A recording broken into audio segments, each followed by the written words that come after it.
So some of you know my name is Elisa, and I was born into this practice.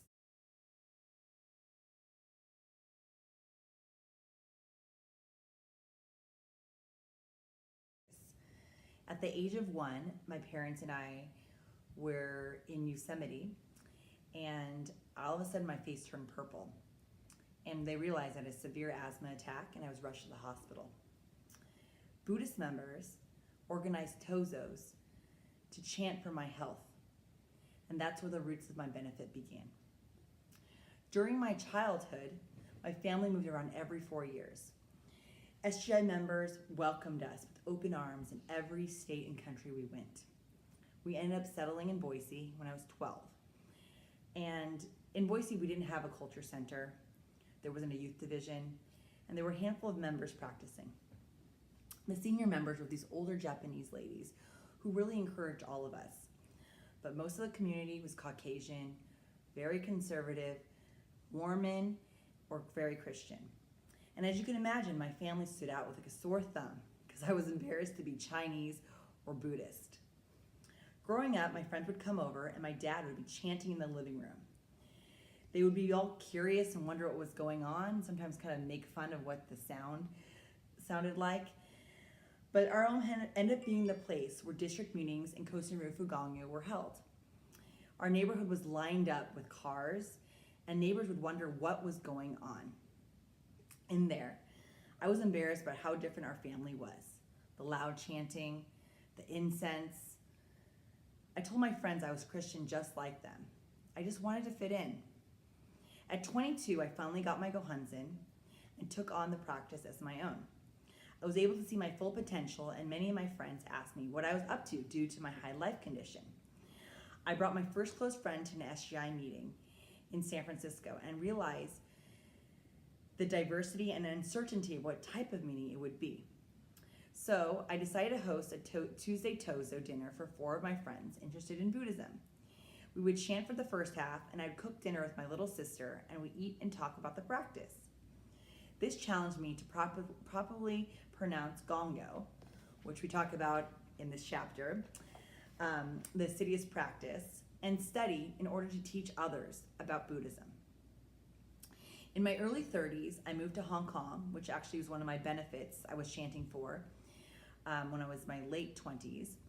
And I moved there, and I realized members weren't calling me anymore. I wasn't a YWD, and they weren't calling me to go to meetings and reminding me what was going on, like when I lived in Coit Tower District in San Francisco. This told me I needed my own self-practice. I missed my YWD Tozos, where I would chant with my dear YWD and Byakuran friends.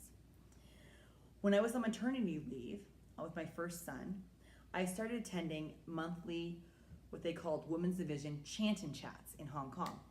Women would get together and chant for 45 minutes and just discuss a topic for 45 minutes. I love this relaxed style, and it allowed women to connect as a community. I moved to San Francisco shortly after my son was born. Now, at the beginning of my journey as a Women's Division member, yay, we're women, I noticed how challenging the life state of motherhood can be. Many of my friends have experienced postpartum depression with newborns, toddlers, and even elementary school age kids due to body image, breastfeeding, household demands, financial demands, and additional parental responsibility. I felt so empowered through the SGI and my practice to be the sun for our harmonious family. I wanted to bring the Tuesday Tozos from my YWD days back to life.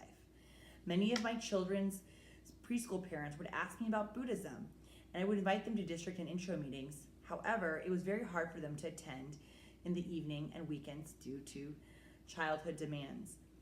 In 2016, I decided to relaunch the Women's Chant and Chats and invited any seeking mom or friend I met.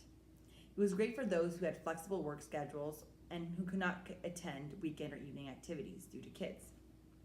I invited everyone from piano teacher to preschool mothers to even babysitters. Every other month, any friends who were interested in Buddhism could come and try chanting, learn a Buddhist concept from the SGI USA website, and connect with Buddhist members.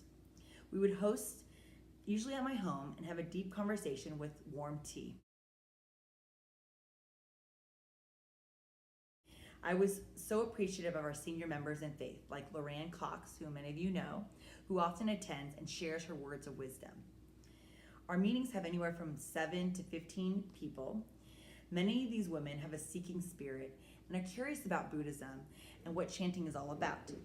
We talk about simple concepts such as faith equals daily life, relative and absolute happiness, or poison into medicine. Of course, I was nervous leading up to these meetings. However, I hosted these meetings with my shakabukus, who I wanted to encourage. So my friends and my fellow Miyoho sisters, Demi, Tumi, and Danelle helped me co-host, facilitate, and even bring snacks for a successful meeting. We talked about everything from the election to death to being a mother, all with a Buddhist perspective. SGI President Keita elaborates in the World Tribune from April 20th, 2018, page 6. When we chant to the Gohonzon, our lives fall in rhythm with a fundamental law of the universe, enabling us to manifest a tremendous life force and putting us on the sure course to happiness. And then also says, Buddhism teaches that our lives are the treasure towers in which the greatest treasures of the universe are stored. Those treasures are the Buddha's virtues of compassion, wisdom, and courage. Chanting works not just by making things happen, but by activating the power from us within so we can make things happen. We put ourselves in the driver's seat and become the force of change. What's in here? Since starting the San Francisco Chant and Chat meetings, we've introduced Buddhism to about 20 new people who are actually practicing. 4 YWD, or Women's Division, have received Gohonzon. 8 have attended additional Intro to Buddhism meetings at FSCC, and 10 or more Women's Division are starting or restarting their practice daily. In 2017, November, I attended the Champions of Peace, Hope, and Happiness meeting at FNCC for Women's Division aged 35 to 45.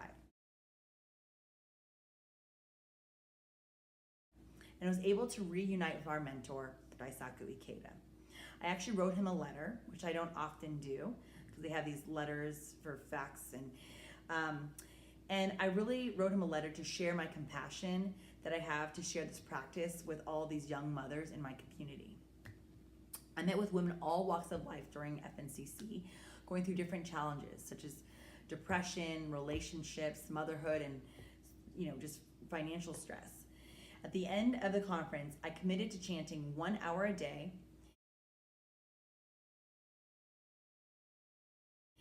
and I vowed to bring 10 youth, yes, 10. And I'm telling you now, I vowed for 10, to the September 23rd Lions of Justice Festival.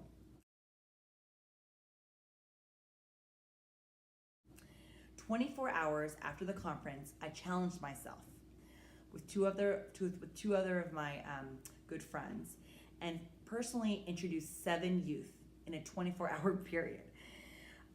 We actually went to Miami afterwards and had a girls, day, and from the barista to the Uber driver to the bartender to some random guys at a bar at a restaurant, this practice can allow each individual see their potential for happiness.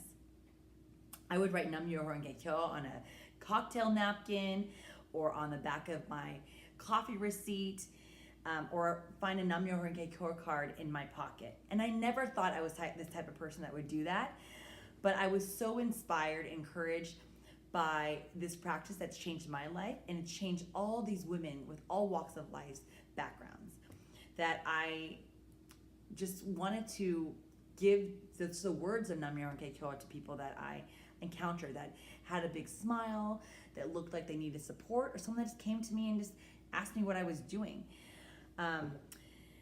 So I dug deep into my own faith and realized that I, Elisa, can change the environment by giving the tools of happiness to those around me. There's a quote by President Keita that says, "Small things matter. What may look like a small act of courage is courage nevertheless.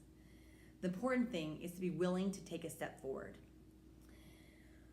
I chant with the resolve to embody the life of Nichiren.